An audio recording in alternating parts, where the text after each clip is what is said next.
hello, hello. Welcome, everybody. Welcome to Actors Theater of Louisville. We are joined by so many artists, community members, board members, our staff here.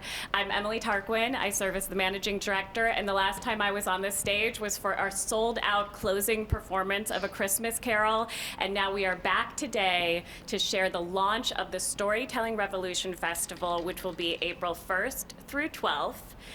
And we are in partnership with many artists and the Louisville Fringe, who have continued with us the legacy of new work here, which we want to make sure is not only sustained, but evolved in a meaningful way. So this evolution revolution is about us honoring our legacy as the State Theater of Kentucky and celebrating artistry throughout our region and Southern Indiana, and also as a community hub where we will get to activate every inch of this space in celebration of new works and bringing the community together to have those conversations that you have after you see something you like, don't like, are intrigued by, have questions about. And with that, I'd love to turn it over to our artistic director and one of the directors of the festival, Amelia Acosta-Powell. Good morning. Thank you all for being here. We're so excited to announce this lineup. And first, I just want to acknowledge, as so many know, Actors Theater of Louisville has a decades-long legacy of being a home for new work. Of course, with the famous and revolutionary partnership that existed between the Humana Foundation and Actors Theater of Louisville that birthed the the Festival of New American Plays. And out of that, not only has Actors Theater become a known home for new work, but our entire community here in Louisville has grown and grown in its capacity to imagine new stories and to tell those in creative new ways. So this new festival, the Storytelling Revolution Festival, is an opportunity for a different kind of new work festival that will honor our region here in Louisville and beyond in the state of Kentucky, and that will also look at not only plays, but also work in development, readings and workshops, as well as dance theater, puppet theater, all different forms, storytelling, music, and we're really excited about that range and breadth that we can not only share ourselves here at Actors Theater of Louisville, but that we can convene with so many amazing organizations and artists from around Louisville and Kentucky. So I'm excited now to share the lineup, and I will admit the first that we're featuring is the Actors Theater of Louisville production, directed by yours truly, which is the world premiere of Wave After Wave by Benjamin Benet.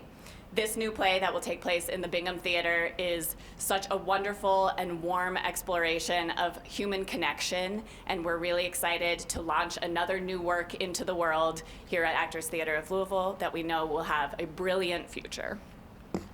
We're also bringing back a tradition that is so beloved by our community with collections of short plays. So the Louisville Tens, which will uplift writers from our community who have written short pieces that will run the gamut of topics and styles, will feature playwrights Sarah Brown Bell, Stephanie Michelle Collins, Betsy Ann Huggins, Amy Pan, Terry Tocantins, and Teresa Willis. We're so excited to welcome artists, like I said, from around Kentucky, and we are very honored to have Blood Song, the story of the Hatfields and McCoys, which is the official theatrical work revealing that story, coming in from Pikeville. And this is by Artists Collaborative Theater. This Bridge Theater will present a reading of Chagutak by Vince Gatton, directed by Zach Campbell-Hogendijk. We are excited to welcome back a frequent collaborator of the Louisville Fringe Festival with a collection of performance art, Don't Do It, with Hannah Don't Do It. A new work by a frequent collaborator of Actors Theater of Louisville will be Ho Ho Havoc, written by Eric Sharp and Andrew Newton Shaftline, starring the incomparable Mayonnaise. Amongst our multiple puppet performances, which will be presented as a trio, La Petite Volontaire by Brittany Condor, as well as The Tongue by Mary Shelley Electric Company, and Sally Salem's Horror in the Holler by Zoe Peterson. An immersive new work that will take place in one of our lobbies as a fun experience will be Life of the Party by Tara Anderson, directed by Tori Parker. We're so excited to welcome a partnership with Looking for Lilith Theater Company, who will present Because You Were, I Am, an interactive journey through the Ancestors Project.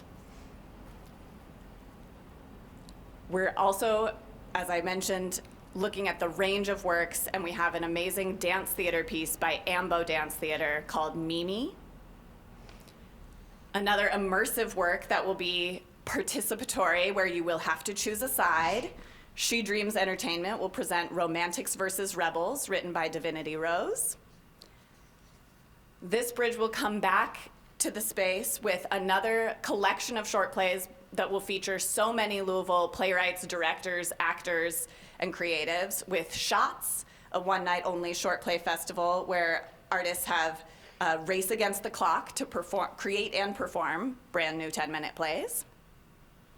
Sketch comedy will be featured with Show the Show, who will present Never Bring a Gun to an Art Fight.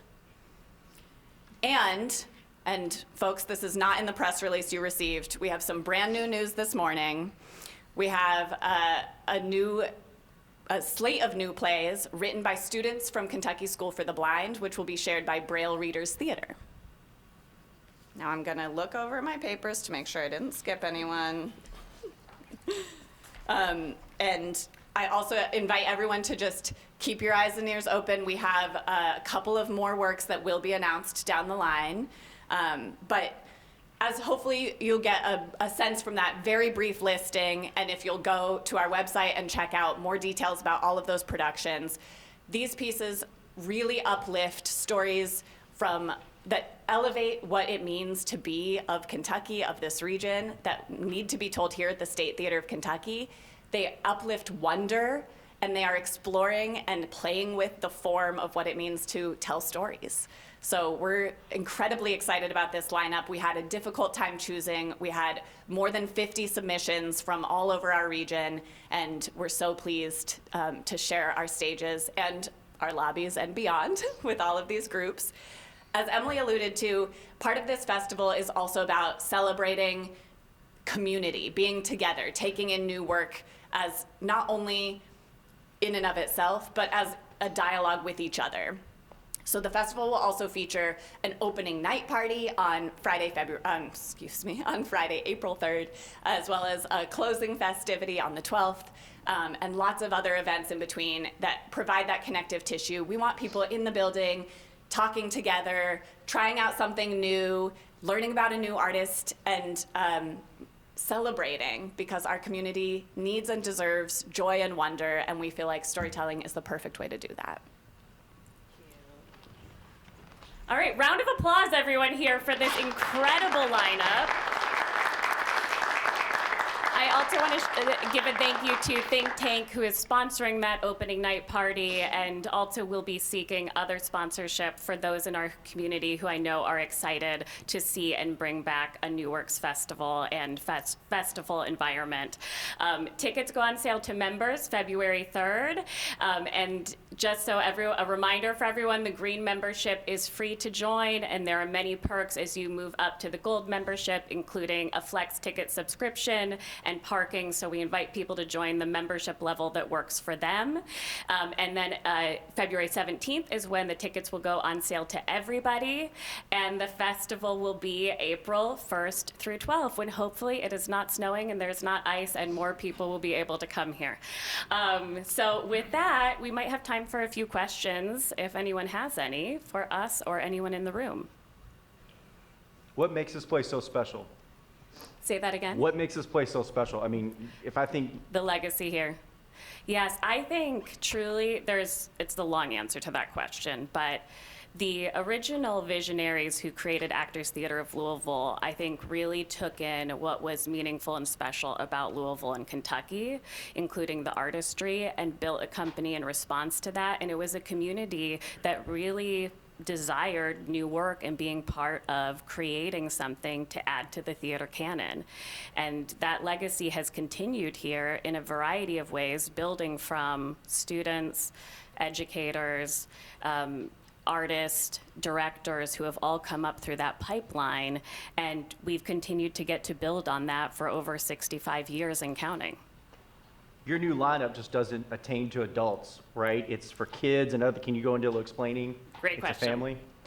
Yes, absolutely. Thank you for that question. We definitely are excited about having a range of programming for all ages. So when you see the super beautiful graphic of this lineup, you will see that there is family-friendly programming, there is some late-night programming, if that's more your speed, and everything in between. And this lineup of the main events will also be elevated by additional opportunities to engage with some of our educational and learning and creative engagement programming, a chance to create some puppets, that kind of thing. So we're really excited about young folks, and actorstheater.org. You will find the age recommendation for each of these plays. But I will uplift for those of you with families that our Puppet Trio is a really exciting event to bring kids to and to really experience that theatrical wonder, as is the Mayonnaise piece Ho Ho Havoc, which is going to be so much fun for all ages. The Louisville Fringe Festival has had several festivals over the years, and it's been just them, and now this collaboration with Actors Theater has a different name, not just the Louisville Fringe Festival. So is this going to be a separate entity from the typical festivals that they have every year, or is this going to be kind of the replacement for that? It's a great question. So we're really excited to collaborate with Louisville Fringe Festival for the second year. Fringe has been experimenting for their entire existence, and we are big admirers of the way that they've navigated different circumstances. Last year, we had the opportunity to partner and host their festival as a venue. And this is an evolution of that, where in discussion with the Fringe, we found there are things that Actors Theater is able to offer that really support their work, and likewise, Fringe Festival is able to do certain work that Actors Theater is not the right theater to do. So this will be a real partnership between the two. And you will see some indications on the work of, if you are a tried and true Fringe fan, you will see a Fringe track with some familiar work, some work that's new, but that is in their ethos and their style. But all of it has been co-curated together, and it's been a real labor of love. The two of us and members of the Actors Theater staff, as well as the amazing team at Louisville Fringe with Nick, Allie, and Rachel, all working together to select the pieces. Cool. So just to be clear, this is going to be like the big festival. This is the big festival for the year. Okay.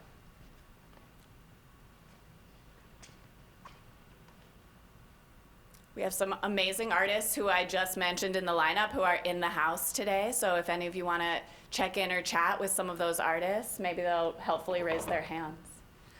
But we welcome that, excuse me, we welcome that afterwards too. Thank you again for being here today, and for all of the support for Actors Theater of Louisville and for Louisville Fringe, and for supporting the live performing arts in Louisville and around our regions. It's so important that we keep live performing arts an important part of our communities, and we wish you all safety in this winter weather. Thank you.